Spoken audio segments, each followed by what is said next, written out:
গুরু ব্রহ্মা গুরু বিষ্ণু গুরুদেব মহেশ্বর গুরুদেব পরম ব্রহ্ম তস্মৈ শ্রী গুরবে নমঃ। সকলকে আমার জয় গুরু ও প্রণাম।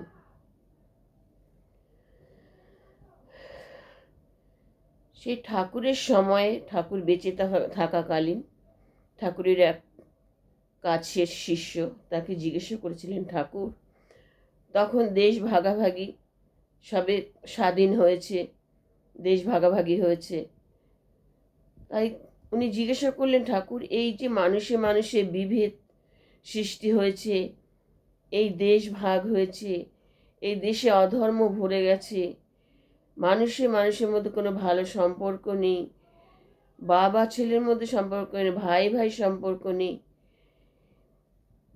দেশে অরাজকতা ভরে যাচ্ছে, এর থেকে বাঁচার উপায় কি? ঠাকুর তখন মুচকে হেসে উত্তর দিচ্ছেন,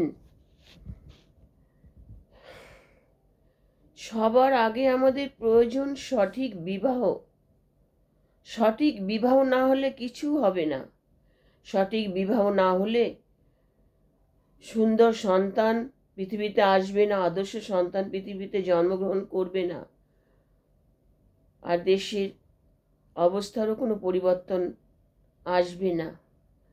তার জন্য প্রয়োজন একটা আদর্শ সন্তানের।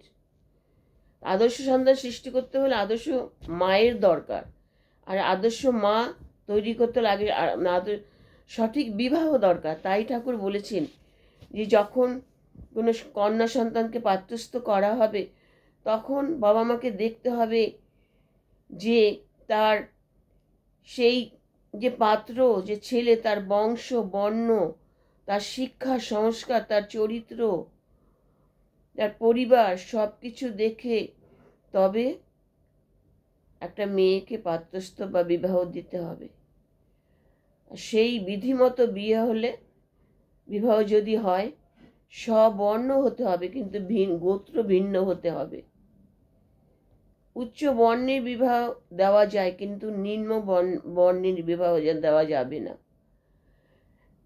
একটা ছেলে বা একটা পুরুষ কিন্তু একটা নিচু জাতির মেয়ে আনতে পারে, সে কিন্তু তার গোত্র উপরে উঠে যায়, কিন্তু একজন ব্রাহ্মণ বা কায়স্থ ঘরের ছেলে নিম্ন ওই মেয়ে কখনো নিম্ন বর্ণে বিবাহ দেওয়া একদম উচিত নয়।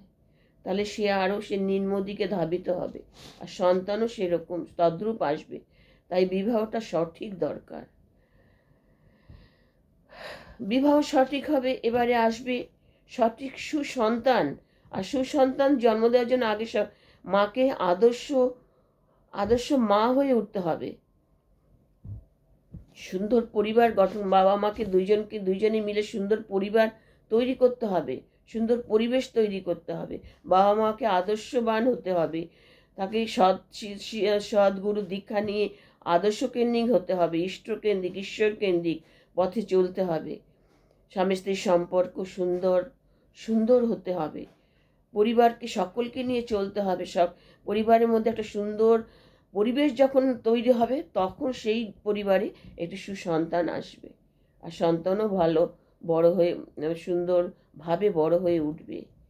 তাহলে একটা মেয়ে যখন সেই স্বামীকে বরণ করবে, তার মন সেই রকম শুদ্ধ হতে হবে, পবিত্র হতে হবে, স্বামীর প্রতি টান থাকতে হবে, গুরুজনদের প্রতি ভক্তি থাকতে হবে, তবে এরকম অবস্থাতে একটা সুসন্তান আসবে। আর সুসন্তান ধারণ করার পরে মাকে সতর্ক হতে হবে। মাকে তখন সঠিক পথে চলতে হবে। ওই গর্ভ অবস্থায় মা যেমন যেমন আচরণ করবে, যেমন যেমন কথা বলবে, যেমন যেমন ভাবনা ভাববে, সন্তানের ভিতরে কিন্তু সেইটাই বর্তাবে, মস্তিষ্ক সেইভাবে তৈরি হবে। তাই ওই সময়টা মাকে খুব সুন্দর সৎ পথে এবং সঠিক পথে, সুন্দর একটা মন নিয়ে চলতে হবে। সবাইকে নিয়ে মাথার মধ্যে সবসময় থাকবে ঈশ্বর কেন্দ্রিক, ঈশ্বরের প্রতি ভক্তি শ্রদ্ধা, গুরুজনদের প্রতি, তবে একটা সুসন্তান আসবে। এবার সুসন্তান এলেও হবে না, তারপর ঠাকুর বলেছেন সন্তান আসার পরে তখন সন্তান তো আসবে, ওই যে উচ্চ বর্ণের বংশের ছেলের সঙ্গে বিয়ে দিতে হবে। তারপরেও বলেছে যে সন্তান জন্মগ্রহণ করার পরে তাকে 3-4 বছর বয়স থেকে, এই শিশু অবস্থা থেকে সুন্দর শিক্ষা সংস্কার দিয়ে বড় করে তুলতে হবে। এককভাবে না, সার্বিকভাবে সকলকে নিয়ে চলা শেখাতে হবে। গুরুজনদের প্রতি ভক্তি, মা বাবার প্রতি ভালোবাসা, ভক্তি, শ্রদ্ধা, এগুলোকে শেখাতে হবে। প্রত্যেকটা সংস্কার, শিক্ষা, লেখাপড়ার সাথে সাথে এগুলোকে দিয়ে গড়ে তুলতে হবে। তবে সেই সন্তান বড় হয়ে একটা আদর্শ সন্তানে পরিণত হবে। এইটাই আমাদের ঠাকুরের কথা।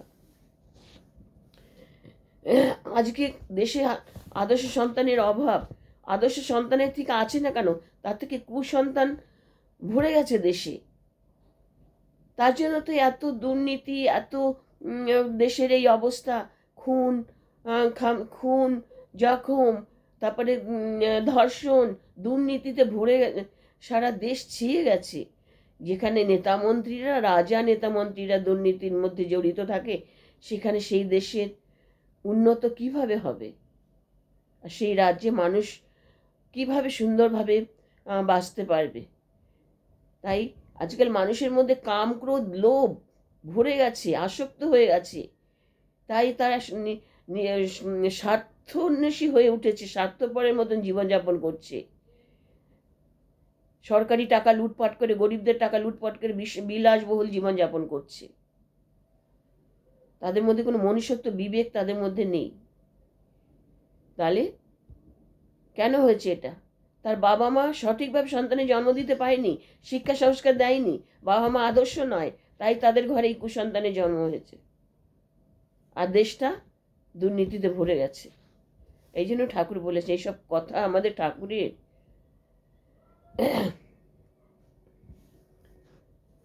তাই বাবা মা যদি আদর্শবান হয়, বা মা যদি সুন্দর হয়, আদর্শবান মা হয়, তাহলে সেই ঘরে এখনো আসতে পারে সুভাষচন্দ্র, নেতাজি, জওহরলাল নেহরু, চিত্তরঞ্জন দাস, রবীন্দ্রনাথ ঠাকুর, বিবেকানন্দ, রামকৃষ্ণ পরমহংসদেব এখনো আসতে পারে। তাহলে কি করতে হবে? মা বাবাকে তাকে সঠিক পথে চলতে হবে, ইষ্টকেন্দ্রিক পথে, আধ্যাত্মিক পথে চলতে হবে, ধর্মপথে চলতে হবে, সংসারটাকে সুন্দর করে গড়ে তুলতে হবে। এইভাবেই তবে তো দেশ বাঁচবে, সংসার বাঁচবে, আমরা নিজেরা ভালো থাকবো, আমাদের সন্তান ভালো থাকবে, দেশের উন্নত হবে।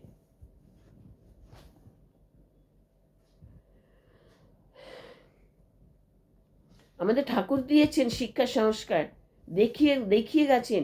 ঠাকুর কিন্তু সংসার আর ধর্ম দুটো একসাথে করে গেছেন। ধর্ম প্রচারও করেছেন, সংসার করে গেছেন, দেখিয়ে দিয়ে গেছেন কিভাবে সংসার করতে হয়, কিভাবে ছেলে মেয়েকে শিক্ষা সংস্কার দিয়ে সুন্দর করে গড়ে তুলতে হয়, কিভাবে একান্নবর্তী পরিবারকে ধরে রাখতে হয়। তার প্রত্যেকটা বংশ পরম্পরা সেইভাবে তিনি সেই শিক্ষা সংস্কার দিয়ে গেছেন। আর সেইভাবে বংশ পরম্পরা, আচার্য পরম্পরা সেইভাবেই চলছে। এতটুকু কিন্তু দিকভ্রষ্ট তারা হয়নি, তারা সেই সংস্কারেই চলছে। আর এটা তিনি এই এই যে বিধানগুলোই তিনি তার শিষ্যদের দিয়ে গেছেন।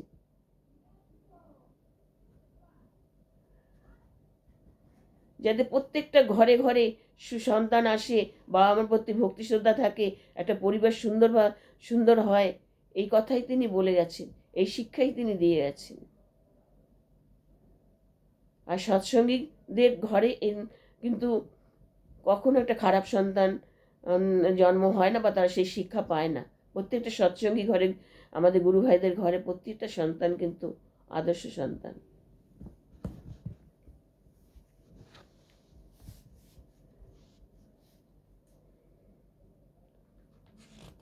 ঠাকুরের শিক্ষা সংস্কার এটা। ঠাকুর এইভাবে তার প্রত্যেকটা শিষ্যদের এইভাবে শিক্ষা দিয়ে গেছে। ঠাকুর তখন বুঝতে পেরেছিল যে দেশের অবস্থা কি হতে চলেছে, দুর্নীতিতে দেশ যে ভরে যাবে, কুসন্তানে যে ভরে যাবে, যে এই যে বর্তমান যুগে যে দেশের অবস্থা, মানুষ হয়ে গেছে পশুর থেকে হিংস্র, জঙ্গলের পশুর থেকে হিংস্র হয়ে উঠেছে। তখনকার দিনে ইংরেজদের থেকেও ভয়ঙ্কর হয়ে উঠেছে। এটা ঠাকুর তার দূরদৃষ্টি দিয়ে দেখতে পেরেছিলেন। তাই জন্য তো এই বিবাহ নীতি ও আর এই সে সুসন্তানের উপরে তিনি বিধান দিয়ে গেছিলেন যে ঘরে ঘরে আগে আদর্শ সন্তান আনো তোমরা, মায়েদের কথা বলে গেছে। কিন্তু আমাদের মায়েরা কি সেইভাবে চলছে? সেই সঠিকভাবে সেইভাবে কি তারা যতদিন না তারা সেইভাবে না চলবে, সেই সদ্গুরু দীক্ষা না নেবে, ইষ্টকেন্দ্রিক না হবে, ঈশ্বরকেন্দ্রিক না হবে, ততদিন কিন্তু তার এই সুসন্তান ঘরে আসবে না।